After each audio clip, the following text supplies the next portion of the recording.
नमस्कार. आजच्या भागात आपण आपली स्मरणशक्ती म्हणजे मेमरी वैज्ञानिकदृष्ट्या कशी सुधारता येईल हे समजून घेणार आहोत. अच्छा, कधी विचार केलाय का की आपण जेव्हा काही नवीन शिकायला जातो तेव्हा नेमकी कोणती एक मोठी चूक करतो? अनेकांना वाटतं की सगळा खेळ तयारीचा असतो, पण विज्ञान आपल्याला काहीतरी वेगळंच सांगतंय. होतं काय की आपण सहसा शिकण्यापूर्वी काय करायचं यावर जास्त लक्ष देतो. म्हणजे अभ्यासाला बसण्याआधी मस्त कॉफी प्यायची, एकदम फ्रेश व्हायचं. पण खरी गंमत तर शिकल्यानंतर सुरू होते. आणि तीच वेळ आठवणी पक्क्या करण्यासाठी सगळ्यात महत्त्वाची असते, जी आपण नेमकी विसरून जातो. चला तर मग जरा खोलात जाऊन बघूया की आपली ही शिकण्याची नेहमीची पद्धत आठवणी कायमस्वरूपी लक्षात ठेवण्यासाठी इतकी प्रभावी का नाहीये. आपला समज असा असतो की शिकण्यापूर्वी जर आपण अलर्ट असलो तर ते जास्त लक्षात राहील. हो, कॉफीमुळे आपलं लक्ष केंद्रित होतं हे खरंय, पण ही तर फक्त अर्धीच गोष्ट झाली. खरा खेळ तर यानंतर सुरू होतो. फक्त लक्ष देणं म्हणजे आठवण तयार होणं नाही. तर मग रहस्य काय आहे? ते शिकण्यात नाही, तर शिकलेलं सेव्ह करण्यात आहे.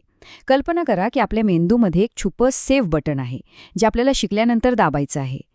हे समजून घेण्यासाठी एका माणसाची गोष्ट ऐकावी लागेल, जो नवीन आठवणीच बनवू शकत नव्हता. पेशंट एचएमने आपल्याला मेंदूच्या एका मोठ्या रहस्याबद्दल शिकवलं.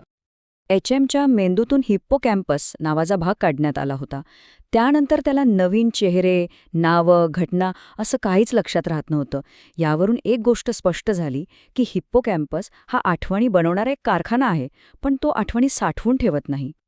हे तर आपण सगळ्यांनी अनुभवलंय की भावनिक गोष्टी जास्त लक्षात राहतात. रस्त्यात घडलेला एखादा अपघात किंवा लग्नातला आनंदाचा क्षण. पण असं का होतं? यामागे एक खास रसायन काम करतं. आणि त्या रसायनाचं नाव आहे ॲड्रेनालिन. हेच आहे आपल्या मेंदूचं खरंच सेव्ह बटन. ते मेंदूला सिग्नल देतं की अरे, हे महत्वाचं आहे, हे लक्षात ठेव.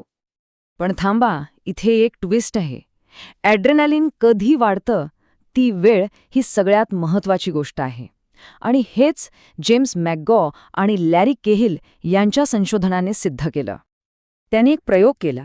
काही लोकांना एक अगदीच कंटाळवाणी गोष्ट वाचायला दिली. त्यानंतर त्यातल्या एका ग्रुपला लगेच आपला हात बर्फाच्या थंडगार पाण्यात टाकायला सांगितला. आणि काय आश्चर्य, ज्यांनी हात थंड पाण्यात टाकला त्यांना ती कंटाळवाणी गोष्ट जास्त लक्षात राहिली. का? कारण त्या थंड पाण्याच्या धक्क्याने ॲड्रेनालिन वाढलं आणि नुकतीच वाचलेली आठवण पक्की झाली. आणि याचे जे निकाल आले ते खरंच थक्क करणारे होते. हे बघा, ज्या गटाला नंतर ॲड्रेनालिनचा डोस मिळाला त्यांची स्मरणशक्ती कितीतरी पटीने वाढलेली दिसली. म्हणजे अगदी सोप्या भाषेत सांगायचं तर सगळा खेळ टायमिंगचा आहे. शिकण्यापूर्वीची सतर्कता तुम्हाला फक्त लक्ष केंद्रित करायला मदत करते, पण शिकण्यानंतरची सतर्कताच तुमची आठवण कायमची सेव्ह करते. हाच तो सगळ्यात महत्त्वाचा मुद्दा आहे. ऐकायला थोडं विचित्र वाटेल, पण ही कल्पना काही नवीन नाहीये. मध्ययुगात तर मुलांना महत्त्वाच्या घटना लक्षात राहाव्यात म्हणून चक्क नदीत फेकून देत असत.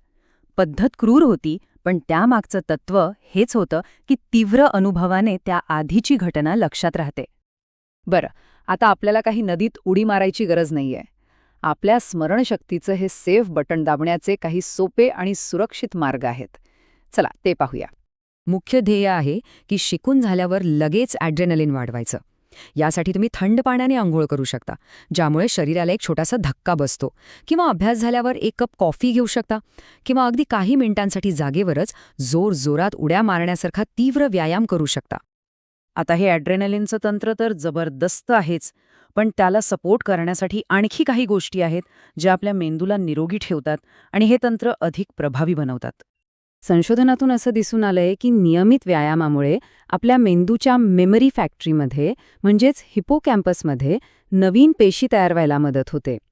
याचाच अर्थ मेंदू आठवणी बनवण्यासाठी अधिक सक्षम होतो. आणि ही गोष्ट तर आणखीच कमाल आहे. जेव्हा आपण धावणे किंवा वजन उचलण्यासारखे व्यायाम करतो तेव्हा आपली हाडं ऑस्टिओकॅल्सिन नावाचं एक हॉर्मोन सोडतात. हे हॉर्मोन थेट आपल्या मेंदूपर्यंत पोहोचतं आणि आठवणी बनवण्याच्या प्रक्रियेला मदत करतं. किती अद्भुत आहे ना हे. तर आता आपल्या सगळ्यांना आपल्या स्मृतीचं सेव्ह बटन कसं दाबायचं हे माहीत आहे. आता फक्त शिकण्याची तयारी नाही, तर शिकल्यानंतर ते सक्रियपणे सेव्ह करणं महत्त्वाचं आहे. यामुळे लक्षात ठेवण्याची क्षमता पूर्णपणे बदलून जाईल. तर मग आता हे सेव्ह बटन कसं दाबणार?